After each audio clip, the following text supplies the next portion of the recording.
And now it's save TF2 again, or rather, fix TF2. But for real this time, didn't we already do this? You might be asking me, Tony, man you've never heard of before. Yes, in fact, we did. We did this actually exactly 2 years ago, May 26, 2022. Various content creators, fans from all across the social media space, from all over the internet, shared their stories, how much they loved the game, what they wish would be done with the game, why it was so hard to deal with the issue at hand with zero support from Valve.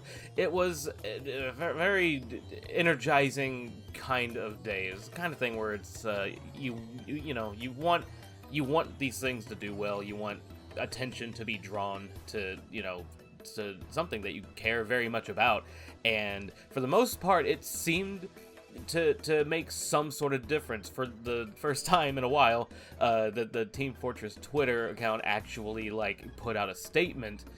Someone had to dust off the keyboard and actually acknowledge that, yes, we love this game, we care about this game as much as you do, we are working to fix things, and that was that. We did it, we saved the day.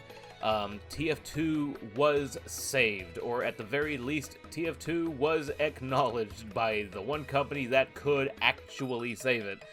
And, that was far more, at the time, far more than I think any of us was really expecting. I do remember, in the lead-up, people were like, oh, Valve, they're never going to acknowledge that, they're not going to pay attention, they're just going to keep on putting their fingers in their ears and letting us keep buying silly hats and just kind of dealing with this issue on our own. But they actually did acknowledge us, and it was nice to at least know that we drummed up enough noise that somebody had no choice but to kind of look outside and be like, oh, we should probably say something. And they did. And they did. And, they did do something. But, and this, the video that I've watched, that talks about this stuff, kind of pinpoints various reasons why this is probably not what we were hoping for, why it went this way. But, they did proceed to start, as we understand it, hiring contractors, to actually work on doing some things for the game, some security fixes and stuff. Sure, I'm not super knowledgeable about the nitty gritty about how all that went, but we started getting some kind of decent content updates. The summer update, that was one that they hyped up quite a lot, because they put out that statement on the website basically being like, we're looking for stuff. Submit your stuff and we will consider it for the game, for a beefy summer update. And they had to reword it a bit, because people kind of assumed from the wording initially that it's going to be there's going to be a big return to TF2, babe. It's going to have everything. They had to kind of tone that down a bit and be like, no, I mean, we're still looking for stuff to do. We want to highlight your work and really make this update an important one. Which, fair, I don't think anybody in their right mind should have expected the heavy update. Personally, I think that was lofty from the outset, but that was what people were like, oh, maybe it's that, maybe no. Not with current Valve, but the fact that they were even going as far as to do this, good. So that was something. A year passes roughly, and summer update comes around. It was pretty cool. We got the usual set of crates and really new cool maps, and we got the versus Saxton Hail mode officially, as well as a ton of voice lines to coincide with it. Not for the official VAs or anything, but some of which were pretty darn close to the to the actual voices. And I mean, hey, just having somebody saying anything new is really neat.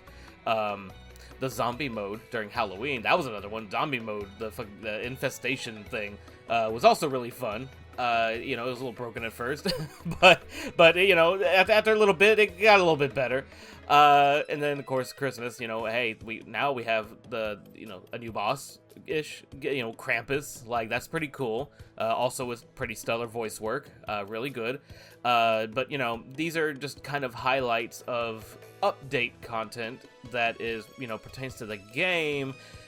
But then you get into the issue that this is not really highlighting any fixes for like the botting and the hacking problems, which at the end of the day was kind of the priority in this whole movement and was for the most part completely disregarded. In these holiday events, it's like, yeah, you can give us all the content, you can give us PD Galleria, you can give us Sylvia the Seal, you can give us, it's like V-scripting and all that stuff, but like, there's only so much you could do when you load up the game for the holiday event and all the bot hosters decide to crank everything up to 11 and flood the game to the point where it's like, well, there's no even really a reason to play like the holiday events because they're just completely infested and unplayable. We can't enjoy the content if there's no way to enjoy the content. So, while the consideration is like appreciated, like, yeah, no, we love having things to do, but if those things to do are completely like just impeded by the one core problem preventing players from enjoying the game, then what's the point of the content if no one desires to experience it because we're too busy pulling off like vote kicks left and right and left just to try to at least clean the lobby out. And that's another thing too, because I can't even say that they didn't have some plans in place for the bots. Like, they gave us the ability. Oh god, voting was so broken before. Like, it's like if between red and blue, one side had to call a vote for a bot, and then both teams had to sit there and wait for that one vote to finish, and then you kick that bot, and then red will try to kick their bot, but blue has to enact their vote first because they have another bot, and so red's just sitting here waiting, dealing with the problem while blue's fighting against their bots while blue's trying to vote off their own bots, and it's just like, it was unnecessarily just drawn out and dumb.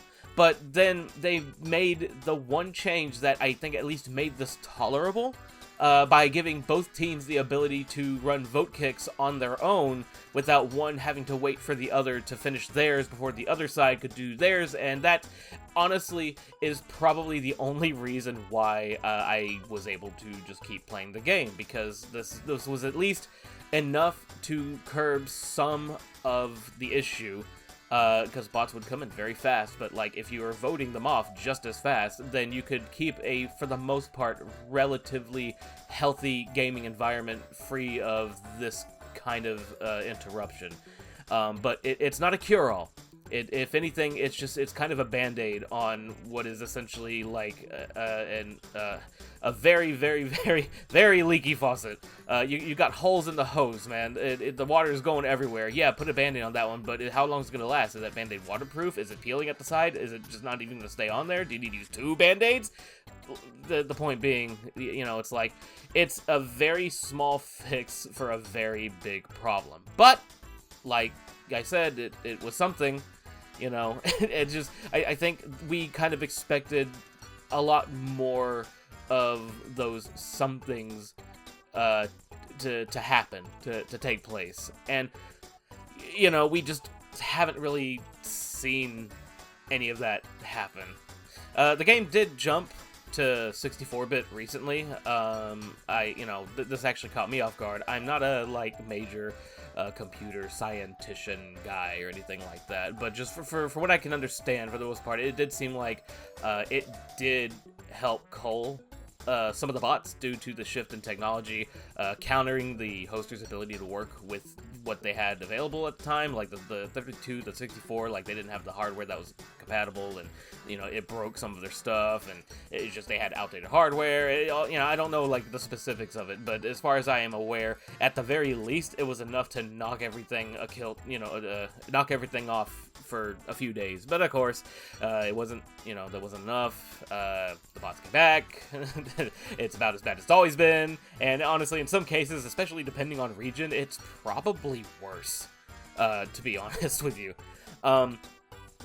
I know that there was a video that came out that highlighted, kind of like what was an already understood piece of information. Basically, the player base at any given point is likely only about 20% human versus the remainder 80% being like robots. Not just like the bots we deal with, but like idling bots, that kind of, things that people just like hang out in lobbies, communities, that though, like just non-human entities, that count for the player count were not, 80% of those are bots. That's probably a very exaggerated estimation. It could be anywhere between like 70, 75. I don't know. Again, I don't know the math specifically, but what I do know in terms of math is that if, for example, you have 100,000 players on any given day, then that means only about 20,000 or 25,000 are actually signing in. They're actually playing the game. They're human people that are actually participating in matches and stuff in TF2. So that means there's probably about 70 to 80,000 robots just engaging with the game in various ways at any given point, which at first it sounds horrifically like, wow, what, that's theory, but apparently this has actually just been the truth for a while. And also, if that were the case, I mean, we're all still playing the video game. It's not dead. 25,000 people, human people, is more than enough to fill up a small town. So I mean, that's a whole ass small town playing this video game every day in, day out. That's not a small number, but also it's the kind of thing where it's like, it could be better. Let's think about the summer update again. Like in July 2023, we had an explosion of players because this update was, it was hyped up. It was like Valve's big like TF2 update return after the Save TF2 thing. Like, what are they gonna do? What are they gonna bring? And people were really excited to engage with that content, whatever it may have been. We maxed out the charts on July 13th of last year at 253,997 players, which is an insane number. If I was like 25K is like a small town, that's like a small city. That's 250,000, which is astronomical number. But there's some of them are probably bots. Well, I mean, think about it like this.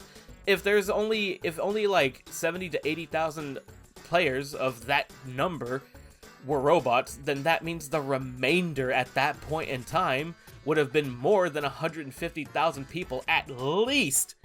That is not a small number. That is a big number. That means that at a point in time during summer, the human players were the majority and the robot players were the minority. That's really crazy. But now think of this, think of the people in that big, amazing number. Think of the people who wanted to play but couldn't because of the bot issue or the hacker issue. And now think of that problem being so big, they're like, what do we do? Think about trying to shove that many people into the available community servers. But now, narrow that down further. Imagine only keeping those players to the servers that replicate vanilla TF2, rather than the custom maps and game modes that may or may not interest newbie players who are just looking for the Team F2 experience. Now think about that, but from the perspective of somebody that only has 3 to 5 hours of total playtime in its entirety, and imagine having to put in the work to find good games in servers using the weird, like, server community list, and it's like, you just want to play the game. That doesn't appeal to people that are not like already here, already in it to win it, already in the experience. The veteran players who have anywhere between 500 to 3,000 hours. That just doesn't work. So what happens? They leave, and they all have left. The people who remain right now are the people like you or me who live and breathe this game. This game is our comfort. We love playing this all the time, but we are the ones that stayed because it's what we know. And we already know that this stuff is going on, and we're just kind of gritting our teeth and bearing it. But like, from the perspective is like the scope of time that we've had to kind of encompass like everything about the context and everything like that. Our scope is so different from another person whose scope is like within that 5-hour parameter. They don't understand the context. They don't know what the game was like before bots. All they know is the game as it is with bots. And to them, that just doesn't work, because they could go to other places that sure, occasionally have cheaters, like Overwatch, but just the overall experience is still far better than what they're getting here. A game that essentially, by being older than its peers, should know better, but it doesn't. And now they're gone. If the game was in a better state, Lord knows that those players would have stayed around much longer, and it could have even breathed new life into the game at that point, but that's not what happened. They came, they saw, they might have enjoyed the game, but then they're like, but I can't play like this, and now they left. So it is an issue, which, if you're watching this, you already know yourself, you already know how bad it is, you already know, the troubles we're dealing with, how difficult this has been, how frustrating it is that we can't even get the host company to do more than a 5-minute acknowledgement of what we're dealing with. This is a game that a lot of us are free to play, but also a lot of those free to plays have spent money. We have, purchased keys, we have purchased crates, we've done like the trade server thing, we've invested in this game, money of, large portions of which constantly always go straight to Valve, and we are essentially funding this experience, which is not getting better, is not getting the help that it needs. And, for as much as I love and adore the game, that's not okay. That's not okay. You can't just accept monetary compensation and then just do nothing in return. You can't just take money for an experience that, you can't, you need to be able to provide something if you are getting paid for it. And you are getting paid for it, Valve. You are receiving our money quite constantly, in fact. Not all of us have kept spending that money, but for those quote unquote whales that continue to flood money into your ecosystem, they're paying money, Valve, and the issue is not getting fixed. That's not fair. That is not okay, and that is why, even though we've tried to do something about this 2 years ago, it is why I truly believe it is worth at least trying again. So it's not just save TF2, it is fix TF2. Apparently, as I understand it, a wide swath of community members, content creators have gotten together to organize something. The Fix TF2 movement. It is a event that is planned specifically for June 3rd. I want to point that out once again, June 3rd. So a week. I'm recording this a week in advance. I don't know if this video is going to be up, before a week passes. I'm gonna try, but it's June 3rd is the key date here. As of this recording, forgive mouse clicks that you might hear. As of this recording, I have been struggling to get access to the website, so I can't even really showcase anything as far as the mission statement, but I can at least give it to you in brief. The main focus right now is the bot problem. The core issue, and I think this is kind of what I was talking about earlier, in which we got these cool content updates, but nothing that really addressed the core issues that we're facing with. And I feel like that may have been, from what I'm understanding, it may have been a misstep from the previous campaign. It didn't really underline how bad the core bot problem was. And this time the mission is essentially to really drive home what the problem is. I don't, from my perspective, I don't care about a heavy update. I don't care about weapon updates. I don't care about, fixing the Righteous Bison or the Caber. I don't care about any of that. We have what we have. If Valve decides one day, hey, let's make some new stuff, I'm all for it, but I think the high priority right now is to take control of this current issue, because as of right now, you can give us all the cool stuff in the world. You could give us the heavy update, but we have no way of being able to enjoy it, because the moment we all start to log in to try to play the game, the bot hosters are just going to click right on, crank all the way to the top max, and just completely flood the casual servers, it even spill over into community servers in some cases, and just render the game in a completely unplayable, useless state, and then we just can't experience the hard work that, you know, our community members and stuff like that actually put into the game for these yearly events every time. It just, how are we supposed to enjoy it if we're not even allowed to, you know? So until we can get this figured out, no content update in the world is going to make this feel any better or go away. It has to be fixed from the ground up. So that is basically like the basis of this new mission. June 3rd, they're saying they want everybody to get all the footage they can, get the pictures they can. They want and the save TF2, fix TF2 hashtags.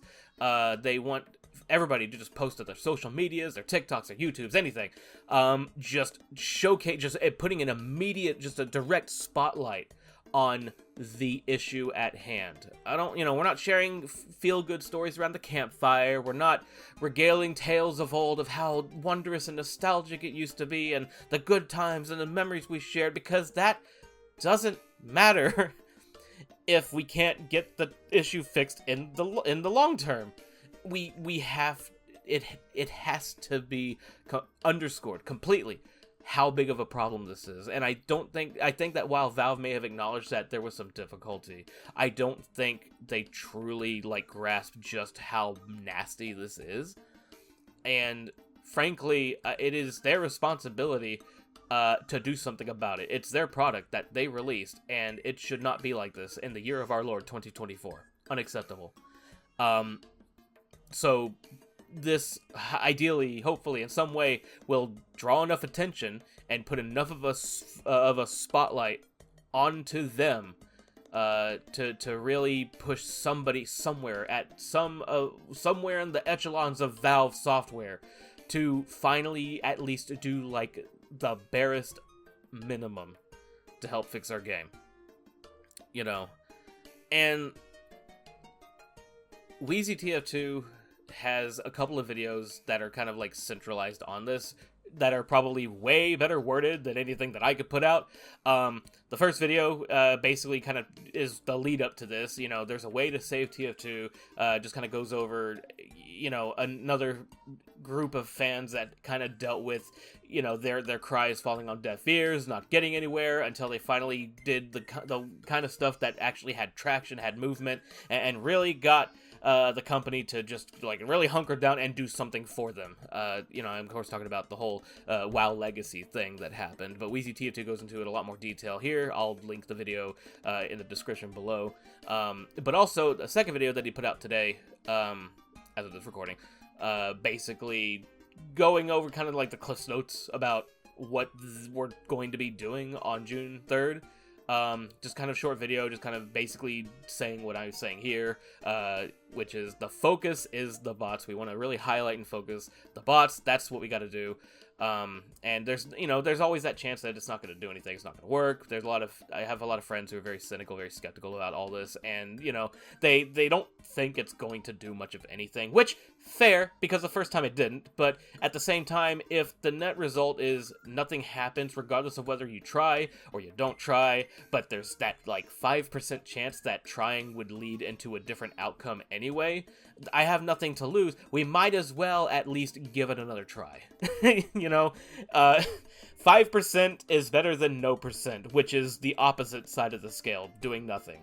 I would rather take my chances, because otherwise I'm just resigning myself to the fact that the game's never going to get fixed, resigning myself to the fact that the bot hosts are just going to keep ruining the experience for everyone else, resigning myself to the fact that we don't have the power to do anything. But if we get enough people and enough eyeballs and enough action on the issue, then maybe, just maybe, something could happen. Maybe. And it's because there is that maybe that it is not an absolute zero. And I think it's worth at least trying. I think that's really about it. Go check out Wheezy's videos. I'll put those video links in the description below. I also will link to the actual website. Assumedly, it will be back up. But apparently there was just so much traffic that, you know, that's enough. There's so many people that really care about this, clearly, that it's knocking the website, the very website that's trying to detail this stuff, it's knocking it off the internet because there's so many people trying to get to it. I think that speaks for itself, just how passionate people are about just trying anything to get this situation resolved. So, fingers crossed, best of luck to everybody. Let's try it, let's give it our all. I'm going to put the links in the description to the website where you can fill out the petition. It'll confirm your email, and then it'll confirm on the website when you actually have signed, so don't worry about duplicates if the website keeps doing weird loading shit. I had to wait like 5 minutes or so to get anything to go through. That's just kind of how it goes. But do that. Wait until June 3rd, get your videos recorded, get your screenshots, get your evidence, get your everything, and then let's just pepper the hell out of social media and TikTok and everywhere with this problem to push this shit to the top, try to get the people's eyes on it that we need to get on it, and let's go from there. We got a week to prepare. Alright, let's do this. I'm gonna go into this and just kind of, hang on, need water.